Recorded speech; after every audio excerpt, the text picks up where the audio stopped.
जालना महानगरपालिका निवडणुकीच्या अनुषंगाने आता सर्वच पक्ष तयारी लागलेले आहे। मात्र महानगरपालिकेच्या निवडणुकीसाठी प्रभागात देखील प्रचार दूर ते दूर प्रचार देखील सुरू झालेले आहे। आपल्यासोबत काही वंचित बहुजन आघाडीचे उमेदवार असतील किंवा कार्यकर्ते असतील हे देखील मैदानात उतरले आले। मला सांगा तुम्ही उमेदवार आहात त्याच्याबद्दल प्रचार चालू आहे।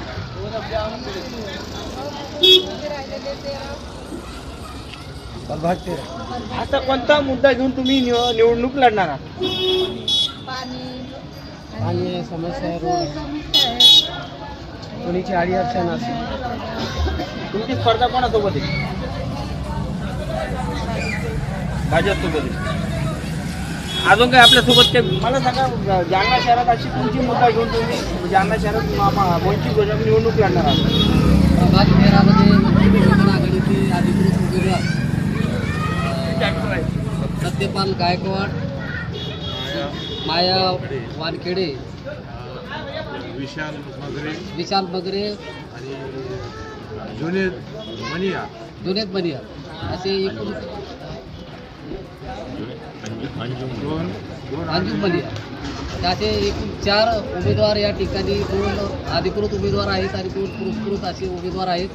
या उमेदवारांच्या माध्यमातून या प्रभागामध्ये अत्यंत चांगलं समीकरण या ठिकाणी निर्माण झालेलं आहे, सामाजिक समीकरण आहे।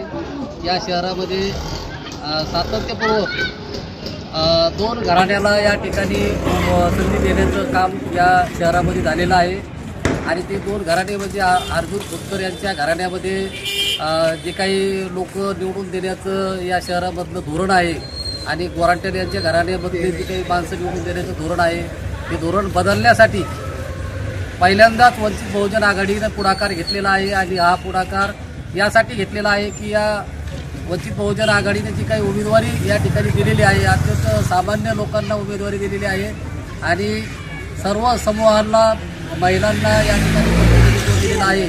म्हणून या ठिकाणी न्यायाच्या दृष्टिकोनातून म्हणजे घराणेशाहीला कुठंतरी थांबवण्यासाठी वंचित बहुजन आघाडीला आपण शहरातील या प्रभागातील जनतेनं, दलित असतील, मुस्लिम असतील आणि ओबीसी असतील यांनी सर्वांनी प्रचंड अशा ताकदीनं या ठिकाणी या वंचित बहुजन आघाडीचे जे अधिकृत उमेदवार आहेत यांना मतदान केलं पाहिजे आणि या शहराचा चेहरा मोहरा बदलण्यासाठी, या शहरातली गुंडागर्दी कमी करण्यासाठी निश्चितपणानं आम्ही वंचित बहुजन आघाडीच्या माध्यमातून प्रयत्न करतो। तुमची वंचित बहुजन आघाडीची स्पर्धा कोणासोबत आहे, शिवसेना की भाजप? वंचित बहुजन आघाडीची स्पर्धा ही आम्ही या ठिकाणी कोणासोबत करत नाहीत, परंतु या ठिकाणी वंचित बहुजन आघाडी स्वतंत्र ताकदीनं या ठिकाणी पुढे आलेली आहे। या ठिकाणची महाविकास आघाडी असो किंवा या ठिकाणचं अर्जुन खोतकरची शिंदे गट असो किंवा भारतीय जनता पक्ष असो, या सगळ्या पक्षांना म्हणजे याच्यावर मात करत वंचित बहुजन आघाडी या शहरामध्ये आणि या प्रभागामध्ये आपलं खातं या ठिकाणी 4 उमेदवार निवडून आणून या ठिकाणी उघडणार आहे। शहराचे कोणते मुद्दे ती मुद्दे घेऊन तुम्ही गाजवणार आहात? शहरातले जे काही मुद्दे आहेत, जे काही नगरसेवक आतापर्यंत झालेले आहेत यांनी स्वतःच्या गुत्तेदाऱ्या करण्यासाठी या ठिकाणाचा वापर केलेला आहे आणि आम्ही सर्वसामान्यांच्या हितासाठी रस्त्याचे प्रश्न असतील, पाण्याचे प्रश्न असतील, लाईटचे प्रश्न असतील किंवा या ठिकाणी या शहरामध्ये प्रामुख्यानं डॉक्टर बाबासाहेब आंबेडकर यांच्या अनुयायांना खऱ्या अर्थानं जे काही तथागत महाकारुणिक भगवान बुद्धाच्या मूर्तीचा जो काही मुद्दा आहे, हा मुद्दा वर्षानुवर्ष या ठिकाणच्या अर्जुन खोतकर आणि गोरांट्याल यांच्या समर्थकांनी झुलवत ठेवलेला आहे। हा मुद्दा वंचित बहुजन आघाडी तर बाळासाहेब आंबेडकरांच्या माध्यमातून आम्ही वंचित बहुजन आघाडीची या शहरामध्ये महापौर झाल्याच्या नंतर सगळ्यात पहिलं काम आम्ही या ठिकाणी तथागत महाकारुणिक भगवान बुद्धाच्या मूर्तीच्या प्रतिष्ठापनेचं काम करणार आहोत। कोणता मुद्दा घेऊन जालना महापालिका निवडणूक लढणार आहात? खूप सारे मुद्दे आहेत की जे इथे त्याचा विकास झालेला नाही। जसं की इथं असलेलं मागच्या वेळेस पावसाळा झाला, पावसाळ्यामध्ये सर्वांच्या घरामध्ये पाणी गेलं। हा जो मुद्दा आहे हा कोणी बघितला नाही। सर्वांनी, शासनाने इथं दखल घेतली पण त्याचा कोणालाही, कोणत्याही गरीब फॅमिलीला त्याचा लाभ तिथं झालेला नाही। तो एक आहे। आणि पाण्याचा सुद्धा प्रश्न आहे। पाणी जे आहे हे येतं 4 दिवसाआड येतं पाणी, 8 दिवसाआड पाणी येतं आणि त्यामध्येही शिस्तता नाही.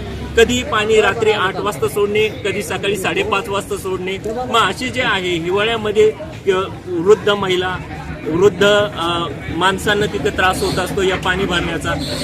हे असे काही मुद्दे आहेत जे आम्हाला इथे हे करायचं आहे. दुसरी गोष्ट म्हणजे जी घाण आहे, जिथं आजूबाजूला पसरलेली घाण आहे ती तिथं क्लीन करण्याचा प्रयत्न करायचा आहे. आणि तसेच इथं आजूबाजूला असलेले जे विहार आहेत, स्मारकं आहेत किंवा ज्या मुस्लिम बांधव जिथं हे करत असतात म्हणजे इबादत करत असतात अशा मस्जिदी आहेत, मंदिरं आहेत, यांचं सुशोभितीकरण करण्याचं काम आम्हाला पुढे करायचं आहे त्या दृष्टीनं. आणि दुसरी गोष्ट म्हणजे इथं असलेलं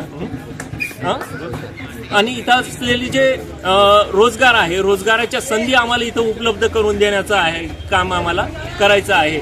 आणि जे महिला आहेत इथं बहुतांश महिला या गृहिणी आहेत, या गृहिणी महिलांसाठी आम्हाला काहीतरी रोजगार उपलब्ध होईल या दृष्टीनं आम्हाला काहीतरी पाऊल तिथं उचलायचं आहे असं मला इथे वाटतंय.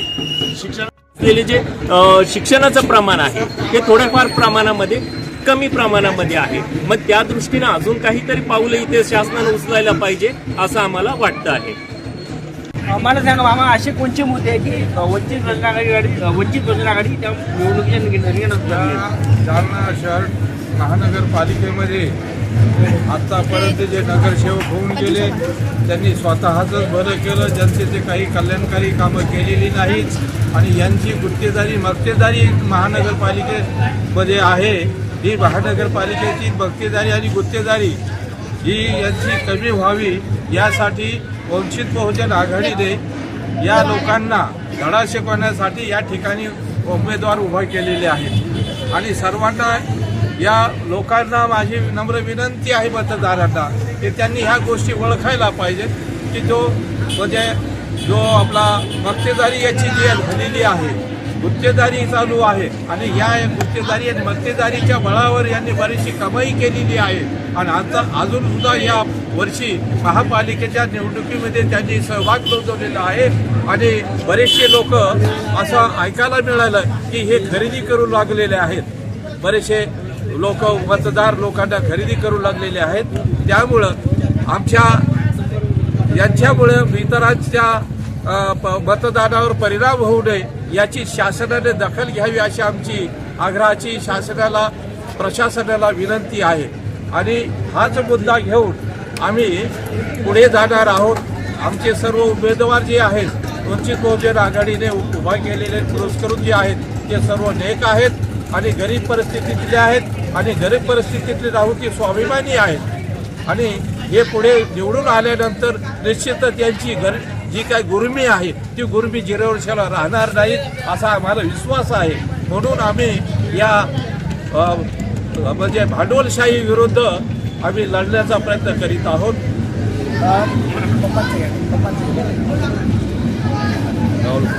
मला सांगा का आतापर्यंत स्थानिक नगरसेवकांनी काय कामं केले आणि कोणता मुद्दा घेऊन तुम्ही महानगरपालिकेच्या रिंगणात उतरलेले आहात? आतापर्यंत प्रत्येक नगरसेवकांनी रस्ते रोड नाल्या करण्याचा प्रयत्न केलेला आहे, पण मला नको आहे ते. कारण आजपर्यंत आमची जिंदगी जी दारू आणि सिगरेटमध्ये पोहोचली ती याच्यानंतर नाही जावं म्हणून मी माझ्या मुलाला निश्चितच उद्याचे जे APSC IPSC UPSC जे होणार घडवणार त्याच्यासाठी एक भव्य दिव्य असं वाचनालय या शहरामध्ये झालं पाहिजे किंवा ह्या प्रभाग तेरामध्ये झालं पाहिजे अशी माझी भूमिका आहे. आणि तो मी मांडण्याचा प्रयत्न करेन माझ्या मुलाच्या तर्फे आणि बहुजन यांच्यातर्फे हे माझा प्रयत्न आहे. मी माझे नगरसेवक काशीनाथमध्ये माझ्याकडून जे घडलं नाही ते मी माझ्या मुलाच्या थ्रू आणि या टीमच्या थ्रू करण्याचा प्रयत्न करतोय. मला सांगा जालना महानगरपालिका आता कोणता मुद्दा गाजवणार आहात? ये संजय नगर प्रभाग 13 में वंचित बहुजन आघाड़ी के जो भी उम्मीदवार खड़े हुए हैं, जिसके अंदर मैं भी खड़े हुआ था शेख लाला, उसके अंदर मेरा कुछ कारण से फार्म नहीं भर गया, इसलिए मैं वंचित बहुजन आघाड़ी के जितने भी कार्यकर्ते जहाँ भी खड़े रहेंगे मैं उनको चुन के लाने की कोशिश करूँगा और बाला साहब के हाथ मजबूत करूँगा. और इसके अंदर संजय नगर के अंदर जो भी विकास है, वह घान है, कचरा है, संडास है, टॉयलेट है, पानी की समस्या है, आड़ी अड़चन है, हम सभी वंचित बहुजन आघाड़ी के लोग उनकी मिलके मदद करेंगे और सबका साथ देंगे। सबका साथ सबका विकास। मैं शेख लाला, जिला उपाध्यक्ष जालना, वंचित बहुजन आघाड़ी। जास्तीत जास्त नगरसेवक वंचित बहुजन आघाडीचे निवडून येतील असा दावा देखील वंचित बहुजन आघाडीच्या कार्यकर्त्यांनी व्यक्त केलेला आहे. जालन्याहून राहुल मुळे, दिव्यांग वार्तांसाठी जालना. आणि दुसरी गोष्ट